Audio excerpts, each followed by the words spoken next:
സാധാരണ മരം മുറിക്കുമ്പോൾ എനിക്കങ്ങനെ വലിയ പ്രശ്നങ്ങളുണ്ടാവില്ല, ജസ്റ്റ് മരം മുറിക്കണം.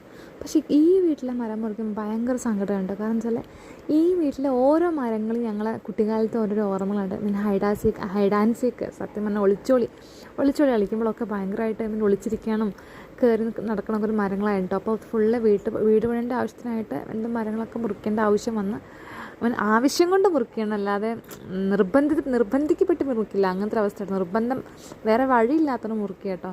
അപ്പോൾ എന്താ പറയുക, ഈ കാഴ്ച ഭയങ്കര സങ്കടമായി. എനിക്കെന്തോ ഒരു 2-3 ദിവസത്തിന് എനിക്ക് ഈ ഒരു മെമ്മറി, ഈ ഒരു ഓർമ്മയായിരുന്നു. നല്ല മാവുണ്ടായിരുന്നു, അയനിമരം അതൊക്കെ ഞങ്ങളുടെ നല്ല ഈ അയനിമരം ഞങ്ങളുടെ നല്ല ഓർമ്മയുണ്ട്. വലിയ 2 ഇരട്ട പോലത്തെ ഒരു അയനിമരമുണ്ട്. ഭയങ്കര നമുക്ക് ഒരു 2 ആൾക്കാർ ഒളിച്ചിരിക്കാനൊക്കെ ഉള്ള കഴിവുള്ള മരം കേട്ടോ. അപ്പോൾ ഈ വീഡിയോസിലൊക്കെ ഞങ്ങൾ ആ മരങ്ങളുണ്ട്. ഈ വീഡിയോസിൽ കാണുന്ന എല്ലാ മരങ്ങളും ഇപ്പോൾ പോയിട്ട്, ഈ തെങ്ങും അവിടെ കാണുന്ന അയനിയും എല്ലാം പോയി. പിന്നെ ഞങ്ങളെ ഈ ബാക്കിൽ കാണുന്ന മാവും എല്ലാം ഞങ്ങളിപ്പോൾ മുറിച്ചിട്ടോ. ഭാവിയിൽ ഇങ്ങനെ കുട്ടികളുടെ പറയുമ്പോൾ ഇങ്ങനെ മരങ്ങളൊക്കെ ഉണ്ടായിരുന്നു പറയുമ്പോൾ ഒരു പ്രൂഫിനാട്ടോ ഞാൻ ഈ വീഡിയോ എടുക്കുന്നത്. അപ്പോൾ അത്ര ബൈ.